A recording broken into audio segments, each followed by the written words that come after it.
इस वक्त जब मैं आपसे बात कर रहा हूं, बिहार के पहले चरण के मतदान हो रहे हैं। जी हां, आज पहले चरण का मतदान है और कुछ दिनों बाद, 4 दिन बाद दूसरे चरण का मतदान है। और बीचों बीच महिलाओं के खाते में 10,000 रुपए जाने वाले हैं।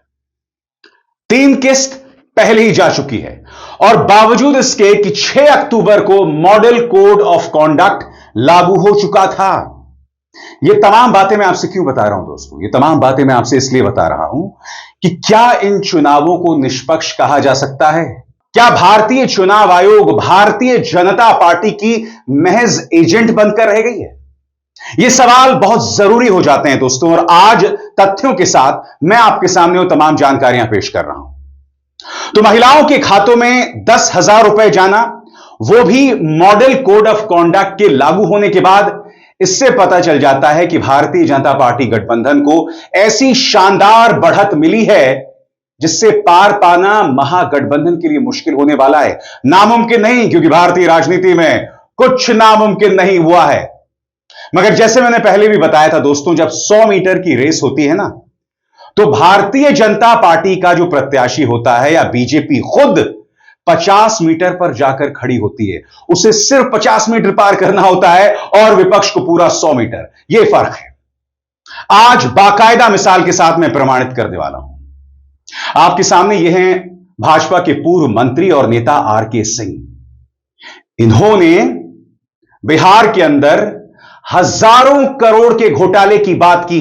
एबीपी न्यूज ने भी इसकी चर्चा की थी, मगर रहस्यमय तरीके से वो खबर गायब हो गई। एक सवाल मैं आपसे पूछना चाहता हूं। सैम पिट्रोडा कुछ भी कहते हैं, रोज प्राइम टाइम डिबेट होती है। मणिशंकर अय्यर, वो अभी हैं भी नहीं भी कोई नहीं जानता कांग्रेस में, वो जो भी कहते हैं उस पर प्राइम टाइम डिबेट होती है। आर.के. सिंह अभी कुछ ही सालों पहले, कुछ ही महीनों पहले केंद्र सरकार में मंत्री थे। इतनी बड़ी बात कह गए। एबीपी न्यूज ने क्या खबर चलाई थी जिसे उन्होंने हटा दिया, वो मैं आपको सुनाना चाहता हूं। सुना जाए। मंत्री और बीजेपी नेता आर.के. सिंह ने बड़े आरोप लगाए हैं। कहा है कि बिहार में 62,000 करोड़ का घोटाला हुआ। बिजली विभाग में घोटाले की सीबीआई जांच। घोटाले में बिहार सरकार के मंत्री पदाधिकारी लिप्त हैं। घोटाला करने वाले पर क्रिमिनल केस दर्ज होना चाहिए। मुद्दा यह नहीं है कि यह खबर सही है गलत है, मगर विपक्ष का कोई भी नेता कुछ भी कहता है तो उसको लेकर लगातार प्राइम टाइम डिबेट्स होती है। यहां पर एक पूर्व मंत्री ये कह रहा है और फिर जाके एक पत्रकार उनका इंटरव्यू भी करते हैं और वो कहते हैं कि मुझे कोई डरा नहीं सकता, मैं जो कहूंगा सो कहूंगा। मगर मजाल है कोई भी गोदी मीडिया उस पर डिबेट करे। ललन सिंह केंद्र में मंत्री सांसद खुलेआम कहते हैं मोकामा में आकर कि विरोधी दल के जो नेता हैं उन्हें घर से बाहर मत निकलने दीजिएगा। उनके खिलाफ एफआईआर दर्ज हो जाता है। कितने गोदी मीडिया ने उस पर डिबेट किया था बताइए? प्राइम टाइम में डिबेट होने चाहिए थे, मगर आर.के. सिंह ने जो कहा, ललन सिंह ने जो कहा, कोई डिबेट नहीं हुआ। क्या डिबेट हो रहे थे आप भी जानते हैं। बाद में ललन सिंह सामने आते और कहते हैं कि मैं जो विरोधी दल के नेता हैं उनके आपराधिक इतिहास की बात कर रहा था। अरे भाई, आप पर एफआईआर दर्ज हुई है। याद है कि भूल गए ललन सिंह ने क्या कहा था? नेता तो चुनाव के दिन उनका घर से निकले मत ही हो, उनका घरे में बात कर दीजिए। आप बहुत अगर हाथ जोड़ तो कहीं हो कि तू चला हमने के साथ अपन वोट गिरावा और आके घर में। कोई डिबेट हुआ और फिर अनंत सिंह की गिरफ्तारी। इनफैक्ट इससे पहले हो गई थी अनंत सिंह की गिरफ्तारी, और ये दोनों घटनाएं मोकामा में होती हैं। प्राइम टाइम में कितना वक्त दिया जाता है इन मुद्दों का? मैं बार बार मीडिया का जिक्र क्यों कर रहा हूं? क्योंकि चुनावों में हवा बनती है प्रचार तंत्र और मीडिया के जरिए। यह गोदी मीडिया करोड़ों घरों तक पहुंचता है, 99% घरों तक पहुंचता है, मगर इस गोदी मीडिया में इन तमाम मुद्दों का सुई टपक सन्नाटा, पिन ड्रॉप साइलेंस। क्यों भाई? आखिर क्यों? बार बार यह प्रमाणित हो रहा है दोस्तों, इस तरह की बातें की जा रही हैं, मगर मीडिया उस पर कोई चर्चा नहीं करता है। इन चुनावों में हमने भाषा बिगड़ते देखा, और किसकी भाषा बिगड़ी? स्वयं प्रधानमंत्री की।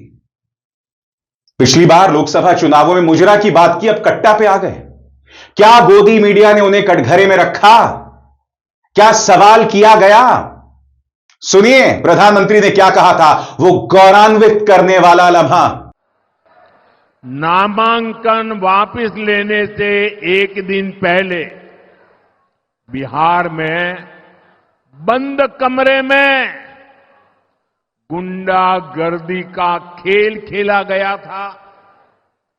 कांग्रेस कभी नहीं चाहती थी कि सीएम पद पर आरजेडी के नेता का नाम तय हो, लेकिन आरजेडी ने भी मौका छोड़ा नहीं। आरजेडी ने कांग्रेस की कनपट्टी पर कट्टा रखकर सीएम पद चोरी कर लिया, घोषणा करवा के रहे। हम नहीं भूले हैं बिहार की सड़कों पर छात्रों को किस बेरहमी से पीटा गया था। यह तस्वीरें आपके सामने हैं। क्या छात्र इस मुद्दे पर वोट करेगा, या फिर पोलिंग बूथ में जाके उसे इस बात का आभास हो जाएगा कि मैं हिंदू हूं और अगर मैंने भारतीय जनता पार्टी के पक्ष में वोट नहीं किया तो हिंदू खतरे में पड़ जाएगा। यह बात अलग है कि भाजपा की सोच हिंदू को सिर्फ डब्बू, डराकर या धमकाकर रखने की और उसके अलावा कुछ नहीं। आपके मुद्दे उठाना एंटी नेशनल हो जाता है, जेन जी की बात करना देश विरोधी हो जाता है। तो देखना है दोस्तों, युवा आखिर किन मुद्दों पर वोट करने वाला है। मगर यकीनन विपक्ष की राह बहुत मुश्किल है, क्योंकि जैसे मैंने बताया 10,000 रुपए जब खाते में चले जाते हैं, और सिर्फ 10,000 नहीं 30,000 रुपए जब खाते में चले जाते हैं तो उसके बहुत मायने होते हैं। और यह मत भूलिए कि बिहार एक गरीब राज्य है। अब देखना यह है कि इसका असर जनता पर पड़ता है कि नहीं। हालांकि इसमें दो राय नहीं है कि विपक्ष ने पुरजोर तरीके से चुनाव लड़ा। खेसारी, तेजस्वी यादव, राहुल गांधी ने पुरजोर तरीके से मुद्दे रखे। राहुल गांधी वोटर अधिकार रैली के साथ निकले। हालांकि कई जमीनी पत्रकार कह रहे हैं कि जमीन पर, बिहार की जमीन पर वोट चोरी मुद्दा नहीं है। मगर देखना यह है कि तेजस्वी जो लगातार नौकरी का वादा कर रहे हैं, क्या उसका असर पड़ेगा। सुनिए उन्होंने वोटर्स से क्या अपील की है। नमस्कार, मैं तेजस्वी यादव। आप सभी लोगों से अपील है कि आज मतदान करें, और आप सब लोगों से अपील है कि जहां भी हमारे महागठबंधन के प्रत्याशी लड़ रहे हैं उनको भारी बहुमत से, भारी मतदान करके आप लोग विजय बनाने का काम करें और इस खटारा सरकार को बदलने का काम करें। नया बिहार हम लोगों को बनाने का काम करना है, विकसित बिहार बनाना है, बिहार को नंबर 1 बनाना है। तो जितने हमारे भाई हैं उन सब लोगों से, बहनों से, माताओं से, सभी लोगों से हमारी अपील है कि एक एक वोट जो है महागठबंधन पर दे करके भारी बहुमत से जिताएं। भ्रष्टाचार मुक्त, अपराध मुक्त बिहार बनाने का काम करें। और जितने भी हमारे कोचिंग में पढ़ रहे भाई बहन हैं, जरूर अपनी माताओं को आप लोग जो है हकीकत बताने का काम करें कि बिहार में ना कोई नौकरी है, ना कोई रोजगार है, ना कोई इंडस्ट्री है, ना कोई कारखाना है, ना आईटी पार्क है, ना SEZ है, ना डेटा सेंटर है, ना एग्रो बेस्ड इंडस्ट्री है, ना फूड प्रोसेसिंग यूनिट्स है। लोग जो है बड़े तादाद में जो है बाहर कमाई के लिए, पढ़ाई के लिए, दवाई के लिए पलायन कर रहे हैं। कि आज आप सब लोग बूथों पर मुस्तैद रहिएगा।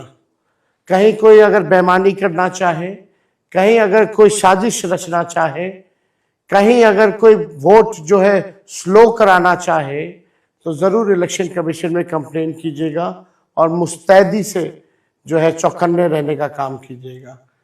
और हमारा तो पिछला चुनाव का पूरा हमारे पास सारा प्रूफ भी है कि कौन कौन अधिकारियों ने क्या क्या काम किया है। हमारी पैनी नज़र अधिकारियों पर भी होगी और उन अधिकारियों से, सभी अधिकारियों से हमारा विनम्र आग्रह होगा कि आज जो चुनाव हो रहा है, आप लोगों ने संविधान की जो कस्में खाई हैं, आप लोग न्याय कीजिएगा, जस्टिस कीजिएगा। जय हिंद, जय बिहार। और आगे बढ़ने से पहले एक जरूरी संदेश। मेरे कार्यक्रमों के लिए आप नोटिफिकेशन का इंतजार मत कीजिए। मेरे चैनल में जाइए और खुद जाकर कार्यक्रम देखिए और रहिए अपडेटेड। यही नहीं, खेसारी भी सामने आते हैं और उन्होंने भी जनता से अपील की है। सुनिए वो क्या कह रहे हैं। मुझे यहाँ से कुछ लेकर नहीं जाना है। बेहतर इंसान बनने की कोशिश हमेशा करता हूँ कि बेहतर क्या करूँ कि दुनिया मुझे बेहतर बने, बोले और बताए भी, बट प्रयास यही है, इसके अलावा कोई शब्द नहीं है। भगवान जो चाहेगा वो होगा। ठीक है, ये दुनिया है, लड़ना ही सीखा हूँ आज तक और लड़ते रहूंगा दुनिया। पवन सिंह को लेकर के जो आपका बातें चल रही है, पहले आपने उनको बोला, फिर उन्होंने आपको बोला। देखिए, मेरे बातों से छपरा के विकास या बिहार के विकास नहीं होते। मैं उनको बोलूंगा, वो मुझे बोलेंगे, क्या फर्क पड़ता है? इससे विकास होना है तो ये बातें नहीं करें, हम अपना काम करें और बेहतर बिहार कैसे बनेगा हम उस पर चर्चा करें तो ज्यादा बेटर। व्यक्तिगत जीवन पर टिप्पणी छोड़िए, व्यक्तिगत जीवन से हमारे जीवन से क्या लेना देना है जनता को? मैं अपने जीवन में क्या हूँ, कैसे हूँ, क्यों हूँ, बट मुझे लगता है कि बिहार की व्यवस्था से लोगों को लेना देना है। इसमें दो राय नहीं है कि पहले चरण से पहले अगर हम दोनों पक्षों में देखें तो महागठबंधन लगातार मुद्दे उठाता रहा, लोगों के मुद्दे उठाता रहा। जहां तक भारतीय जनता पार्टी की बात है, वो हर मुमकिन कोशिश करते रही माहौल को जहरीला बनाने के लिए, विपक्ष को गाली देने के लिए, अपशब्दों का इस्तेमाल करने के लिए। ऐसा नहीं है कि विपक्ष के मन से अपशब्दों का इस्तेमाल नहीं हुआ। एक बच्चे को लाया गया था महागठबंधन के मन से और उसने हिंसा की बात की, मगर जब स्वयं प्रधानमंत्री कट्टे की बात करें तो बच्चों से क्या उम्मीद की जा सकती है? बहरहाल जनता जनार्दन है और अब हमें इंतजार करना पड़ेगा कि जनता किसके लिए वोट डालती है। अब अभिसार शर्मा को दीजिए इजाजत। नमस्कार।